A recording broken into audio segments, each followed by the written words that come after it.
What? Wow, wow, wow, wow, wow. You guys saw my live reaction. I was literally just in the shower when this went down. I don't know if you guys can tell, but my hair is still super wet, but I don't even look like a presentable human being. So there we go. Do I somewhat know what I look like I'm talking about? All right, guys, what's going on? It's Fuzzy. Welcome back to another Major League Baseball recap video. Oh my gosh, this trade is going to cause so many other things to happen in Major League Baseball. Oh, like, where's Bryce Harper gonna go now? What does this mean? The Yankees, are they gonna go after? Oh my gosh, we gotta talk baseball. So we are going to jump straight into it. Breaking news coming from the St. Louis Cardinals Twitter account. They have acquired first baseman Paul Goldschmidt. If you guys don't know who Paul Goldschmidt is, let me just run a few highlights because this man is insane. Paul kills it deep left field. Big league home run number 1 for Paul Goldschmidt. Goldie, way back, gone. Fly ball left field.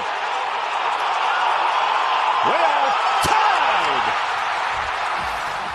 So you guys just saw the highlights. We all know that Paul Goldschmidt is one of the best players, I would say, in terms of all-around players in Major League Baseball. When he is healthy and when he is playing his best, he's up there with Mike Trout and Mookie Betts as the best all-around players in the game. So I want you guys to react with me. So this came out 14 minutes ago from the Cardinals' actual Twitter account. So this is official, okay? It's not a phony account, nothing crazy like that. The St. Louis Cardinals have acquired 6-time NL All-Star first baseman Paul Goldschmidt from the Arizona Diamondbacks in exchange for, so here's the important part, who did they get back in return? This is a massive trade, so they better get something back. They have Carson Kelly, a catching prospect, right-handed pitcher Luke Weaver, infielder Andy Young, and the club's compensation round B selection in the 2019 MLB draft. Hashtag time to fly. Oh my gosh, I cannot believe this just happened. But let's look at the live reactions. It almost has 5,000 likes already. So I got a couple of my boys in there. That's the exact 2 players I would have traded. So in conclusion, yeah, can't read that one. Oh man, yeah. So I'm probably gonna stop reading them because there's a lot of like obscure stuff because there's a lot of weird people on the internet. It's just baseball. It's really not that. It's actually very important. I totally understand. So real quick, what we're gonna do is we're gonna recap both the careers of Paul Goldschmidt, and then we're gonna go over all of the players that were traded back to the Diamondbacks, just so you guys can kind of get an idea of who they got back in return. Because let's be honest, a lot of you guys might not know who Carson Kelly or Luke Weaver is. So let me fill you in real quick. Carson Kelly was drafted in the 2nd round of the 2012 MLB draft out of Westview High School in Portland, Oregon. So he's a 2nd round pick, so he's supposed to be really good. If we take a look at his stats, he has played a few games in Major League Baseball, dating back to even this year. He played in 19 games where he had a 114 batting average. In the 34 games that he played for the Cardinals in 2017, the year before this year, obviously 2018-2017, he had a .174 batting average, and then the year before in 13 at-bats, he had 2 hits. All right, that's interesting to say the least. He's not very good, but maybe there's some potential to grow. I'm not sure. I've never heard of Carson Kelly before. The second player that was traded from the Cardinals to the Diamondbacks was a man named Luke Weaver. In 2016, he went 1-4 with a 5.7 ERA.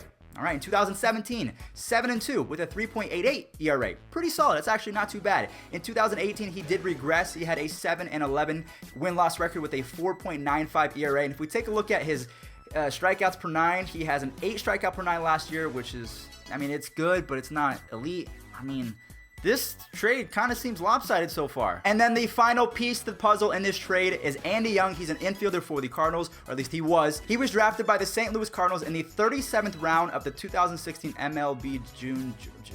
What? 37th round? I mean, Mike Piazza, I think, was in the 36th, so I'm not saying anything about this guy, but let's take a look at his stats. Andy Young has never made it to the big leagues just yet, but last year in 2018 at 24 years old, he actually had a pretty decent season in the minors. He had 21 home runs, 58 RBIs, and he had a .289 batting average and 4 stolen bases. So, I mean, if he turns out to be the next Paul DeJong or something that can, resemble a decent hitting infielder, I mean, you might take that. And then we also can't forget to mention that the Diamondbacks are also receiving a draft pick in return. So before I read off Paul Goldschmidt's stats, what do you guys make of this trade? If I was the Diamondbacks, I would have tried to go for Jack Flaherty or someone, maybe even Carlos Martinez, a good piece from the rotation on the Cardinals.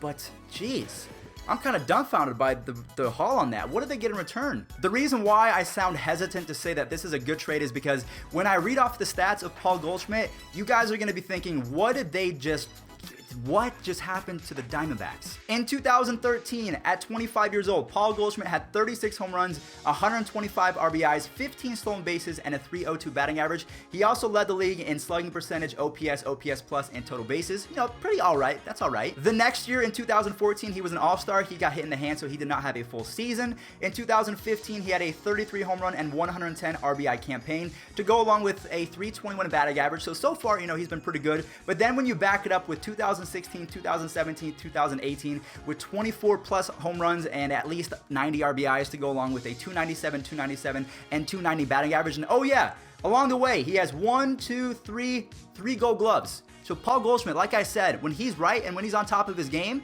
is one of the best all-around players that we have in Major League Baseball. So that's why I'm thinking to myself, who are the Diamondbacks getting? What were they expecting? Are they in a rebuild mode now, or what? So we've gone over the trade, okay? So we know that the Diamondbacks got a draft pick, Andy Young, who looks like he's going to have the highest ceiling out of anyone that we mentioned, Carson Kelly, who was a catcher, and Luke Weaver, all in exchange for one single player, Paul Goldschmidt. Now, to me, as a baseball fan, I think that the Diamondbacks got hosed, but again, maybe I just don't know enough about these players that they got in return for me to say that I'm, completely okay with it. But here is the snowball effect, okay? So Paul Goldschmidt goes to the Cardinals. The Cardinals are already a pretty decent team. They were on the edge of being a playoff contender, but they did not have it. I think that this trade easily makes them one of the best teams in the NL Central. Now they have to compete against the Brewers, the Pirates, oh my God. And one more thing about the Pirates is their infielder that used to be really good. His name was Jung-Ho Kang.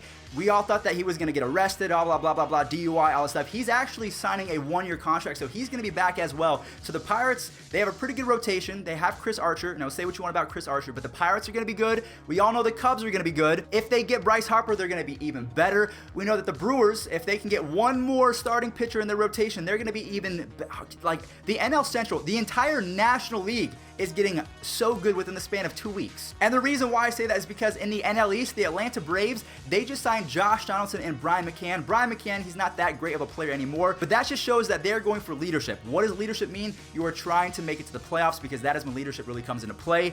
Also, the New York Mets, they got Robinson Cano and Edwin Diaz in exchange for another big haul. That was a pretty big trade. If you guys missed that, little recap, my friend Mark, Draftneck Mark, I'll leave his channel in the description down below. He did a full recap, so go check that out. Also, the Phillies, they just got Gene Segura and James Pezos. I mean, the National League is making moves right now, and here's where it really comes into play. God, I gotta, hold on. The Washington Nationals just signed Patrick Corbin to a 6-year, $140 million deal, so that's $23 million a year. They also just traded for Yan Gomes from the Cleveland Indians, so now everything is it's on the table for us to look at. The main question is, where is Bryce Harper gonna go?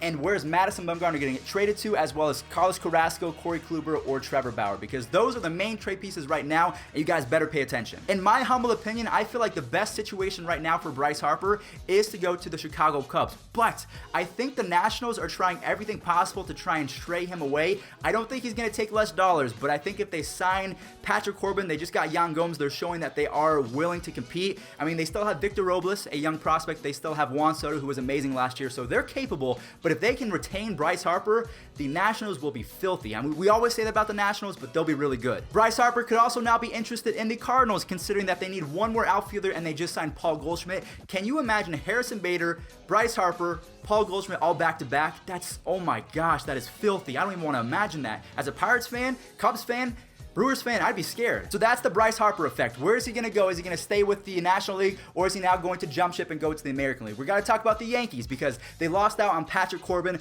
All these other teams are making big splash moves, and they are getting better. So now it's time for the Yankees to pull the trigger. I feel like in my heart, I am a diehard Indians fan. I love them through and through. I feel like we're about to trade Corey Kluber, Carlos Carrasco, or Trevor Bauer to the New York Yankees, because they just lost out on Patrick Corbin, and they might sign Bryce Harper. That's just my opinion, though. Or Manny Machado. One of those guys. There's so much to talk about. I'm not sure where these guys are going to go now. This is a snowball effect. All of baseball is in chaos right now. We have no idea where anyone's going to go. But this trade, backed up by the Patrick Corbin signing, we now have a better idea of who has money to spend, who's competing, who's not rebuilding. Let me know in the comment section down below. Who do you think won this trade? And ultimately, what do you think this means for the rest of baseball? Bryce Harper? Do you think the Indians pitchers are going to go anywhere? Let me know in the comment section down below. Where's Manny going? Gosh, I love baseball so much. Make sure you guys hit that sub button. Thank you so much for watching. Peace out.